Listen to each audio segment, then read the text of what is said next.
What's up everyone, Full Blitz here, and today we're going to go over the state of the game for Destiny 2 that was released. Yes, I play Destiny 2. Destiny 2 has been a game I've been playing for about a year and a half now. I played Destiny 1, but stopped after Vault of Glass. So Joe Blackburn, or Joe Garoth, along with the team, has released a huge state of the game info bomb on top of all of us, and today we're going to go through what they talked about and some of the highlights.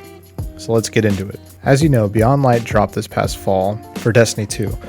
Around that time, we also got previews of the following DLCs, which was The Witch Queen and Lightfall, which is a tentative title. Destiny has been consistent with DLCs being dropped in the fall. However, The Witch Queen was pushed back to early 2022. They say in the article, as we begin to scale production on The Witch Queen last year, we made the difficult but important decision to its release early 2022. This is due to 3 reasons. The Witch Queen will light the fire in a strongly interconnected narrative across Lightfall and beyond, unlike anything we've attempted before, with characters, arcs, heroes, and villains that persist over multiple future releases. Even more importantly, the conclusion of these releases will also conclude the Light and Darkness saga, the conflict we first introduced with the launch of Destiny many years ago. With Destiny now being committed to an everlasting, evolving world, we want to make sure we are still taking time to upgrade the systematic foundation of Destiny 2 to support everything we want to do in the future. And the most important reason, we are proud to be uncompromising when it comes to our commitment to the health of our teams. With COVID-19 keeping us away from the office and the large amounts of work on our plates, we need to move the date in order to make sure that both this year's update and The Witch Queen were both delivered at the quality we strive for and on a schedule that made sense for everyone involved. Now, this is actually good. It may be a bummer that the DLC is pushed back, but I think we have all seen how important it is to make sure that whatever product you put out is finished. Looking at you, Cyberpunk. So that is the worst part of the news, which actually isn't that bad. So let's talk about loot. They say, we've made the decision that any weapon or armor that can currently be infused to max power will continue to be able to reach max power permanently. Starting in Season 14, we won't be capping the infusion on any weapons or armor that have not already reached the cap as the start of Season 13.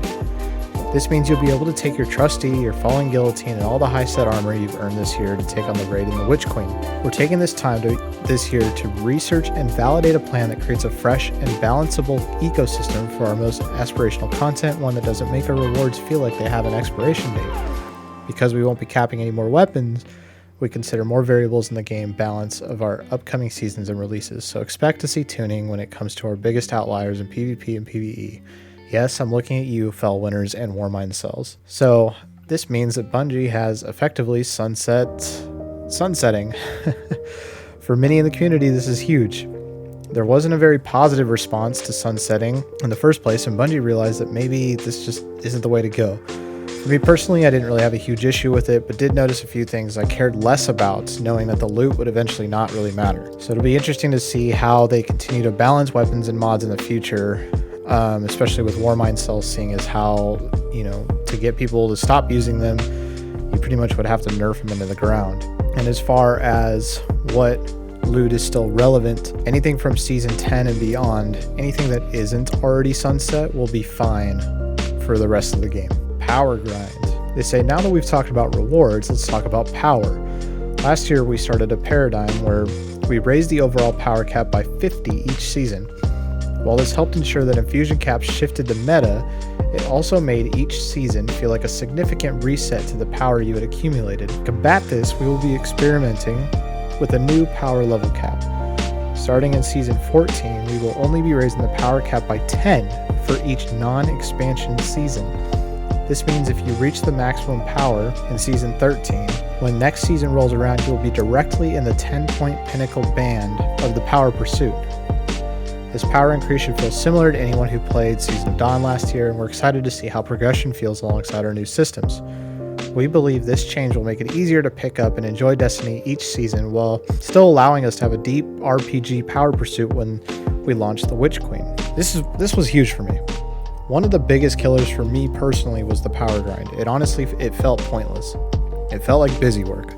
I never saw it as getting more powerful, but rather a way to change a number so I was qualified to play endgame activities. It felt silly having to have my already full inventory stacked with higher level blues just so I could eventually spend materials to upgrade my armor so I can do stuff that is still challenging to some extent. If I had friends that I wanted to play with, but they were able to grind more than I could, they would effectually beat me out of doing anything. This meant that when I finally got off work and sat down with my slotted time to play, they would do activities with others because I'm not leveled high enough. Then if we do want to play together, we'll end up doing activities like running strikes over and over, just so I can get blues and level up. While I don't think that this is a permanent answer, as there should be some kind of leveling up system that is done that helps you feel more powerful, it fits as a temporary change and will be huge for seasonal progression changes. PvP. First, in Season 15, we will be addressing 3 peaking in Trials and Competitive. In these modes, emotes will be disabled and players will be unable to pull out any third-person weapon that doesn't have ammo.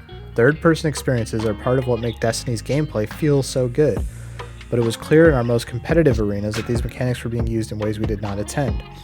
Second, over the next seasons, we will be making changes to stasis and light subclasses in order to achieve a healthier balance of subclasses in the Crucible. Across Season 13 and 14, we'll be adjusting stasis in the Crucible in order to bring its overall effectiveness in line with our light subclasses. As you see here, the Behemoth Titan gets a decrease in super damage reduction, increased super energy cost when performing light attacks, remove freeze area of effect on supercast, reduced traveling efficacy of Shiver Strike when slowed. For the Revenant Hunter, decrease Withering Blade damage and tracking, decrease slow stacks applied to targets, remove Shatter Dive damage reduction. And for the Shadebinder Warlock, fix a bug where Ice Flare bolts wouldn't track towards targets immediately on creation, fix bug where Shadebinder super projectiles were not tracking until a certain distance traveled. For Season 15, we're also looking at universal adjustments to stasis by increasing damage reduction when frozen to provide more survivability for the victim. So these stasis changes are big, right? PvP is dominated by stasis usage compared to other subclasses. Finding a match without a Revenant Hunter and it seems practically impossible, and it's just too strong not to use. Hopefully these changes can balance it with other classes. Along that line, following the stasis tuning in Season 15, we will also focus on light subclasses and release a set of targeted buffs to our most underutilized specializations. The goal of all these changes is to keep stasis feeling great in PvE and to bring its representation in PvP more in line with our light-based abilities. This is great to hear, as some of the other options and versatility we have can be better used in both PvE and PvP. More diversification for the game is great for a game that is shooting to be an MMO. Trials of Osiris. Beyond gameplay, balance, and security, we also want to adjust the structures of our most aspirational PvP modes. So for Trials, improve the overall health of the Trials matchmaking pool both by incentivizing a wider audience to engage and better defining separation of skill tiers. Rebuild the Trials reward structure so that it encourages more players to stick with their active cards longer. We want to build a reward structure that continually pushes higher skill players to want to progress deeper into their card even after a loss, making 3 to 5 wins a more achievable goal for more players. And investigate opportunities for solo players to participate in trials regularly. We believe this will not only make matchmaking pools healthier, but also will encourage more players to see what Trials is all about and hopefully form social connections with other PvP-loving Guardians. After Trials, we'll be targeting a similar in-scope refresh to Iron Banner. So this is all pretty good. Trials is something that's seen as super sweaty. It is endgame PvP, but I feel that, and it seems like the community feels that it pushes a lot of people away from wanting to do it, wanting to even try it, which makes the matchmaking really sweaty, really mostly only the top tier players are playing and other players are not even bothering with it. Most people will say, I don't even bother with Trials. It's not even worth my time. All I do is lose. I can't find a team, something like that. So now they're trying to help with better incentive, a better separation of skill tiers, which we don't know what that looks like, right? It could be skill-based matchmaking, or it could be some kind of gap of 0 to 10 flawless wins is in this category, and 10 or 11 to 25 and 25 to 50 or whatever that might look like. They might be broken up in some way to pull people together who aren't going to be just totally outclassed by others. And the fact that they want to rework the reward structure for people to stick around on their cards longer is interesting to me. It seems like the best way for them to do that would be to make that loot like worth getting, or maybe the tokens worth getting, or however that might look in the future, where it's like, oh man, we were going for flawless, but we're at 4 wins or we're at 2 wins. We might as well keep going a little bit longer and just get, whatever reward is there. Because I know personally from a lot of what I've seen is people will, they'll get like 5 games in, get a loss, and they're like, well, we'll just reset. And that's just one loss. So it'll be interesting to see how they decide to tune all that stuff. The return of Vault of Glass. In Season 14, the Vault of Glass will return. Our philosophy behind bringing things out of the Destiny content vault to keep them feeling like the content you remember while updating them to meet Destiny 2 difficulty and raid standards. So while the high-level experience remains the same, you should expect the raid team to have a few tricks up their sleeves when they tackle the depths of Venus this summer. Vault of Glass will also launch with both a contest mode in the first 24 hours and a world-first race.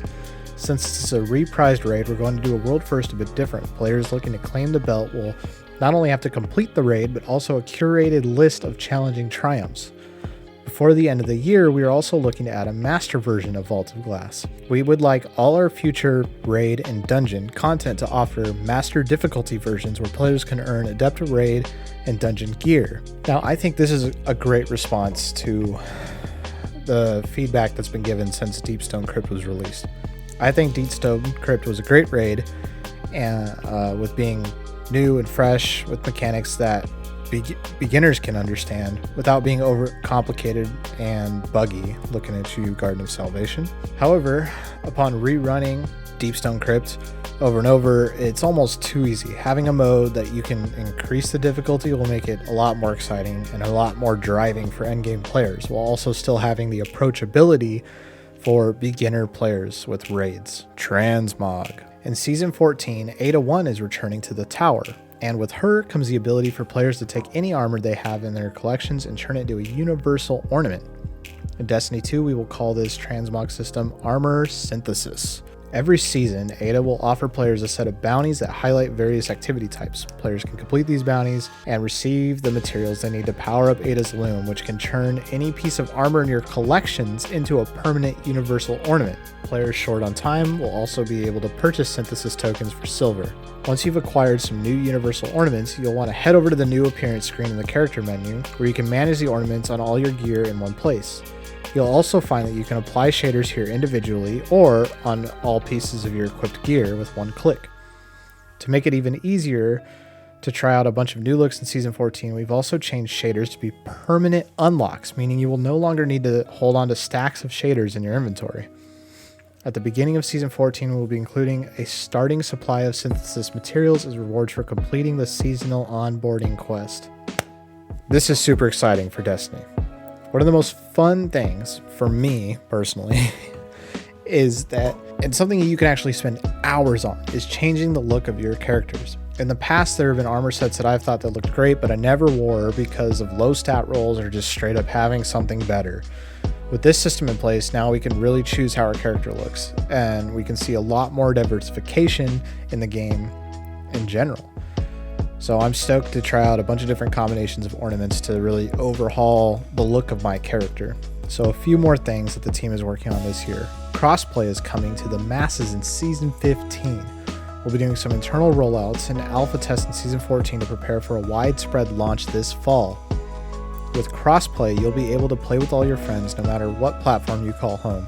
And don't worry, we won't be matching console and PC players together in the Crucible unless PC players specifically invite their console friends to play with them in their PC Crucible pools. Now this is big. I have friends that I can't play with because they're on a different platform, so this widens the player base, reaching the ability to have more friends in-game than ever. I think moving forward, most games are going to have cross-play features. They're realizing that a lot of people play on a lot of different systems, and having that wider audience that can work together really brings out the game more at that time. So a little bit more, not only will you see Ikora again in Season 14, she will be playing a pivotal role in the Witch Queen, and like Solar Arc and Void, Stasis will continue to evolve into a fully supported damage type. In Season 15, we will introduce our first round of legendary Stasis energy and power weapons. There will be a lot more info here as we get closer to the fall. Further, when players guild a title, it will now also display how many times that title has been guilded in the past. Now, that is all for the update. A lot of great things to hear. I know a lot of people are excited. It was a huge info bomb. I hope you enjoyed listening to it all. If you did enjoy it, hit the like button, subscribe to the channel. Let me know what you think of all these changes. Are they good, bad? What are you excited for? What are you looking forward to the most? Crossplay, transmog? Let me know in the comments below, and I will see you next time.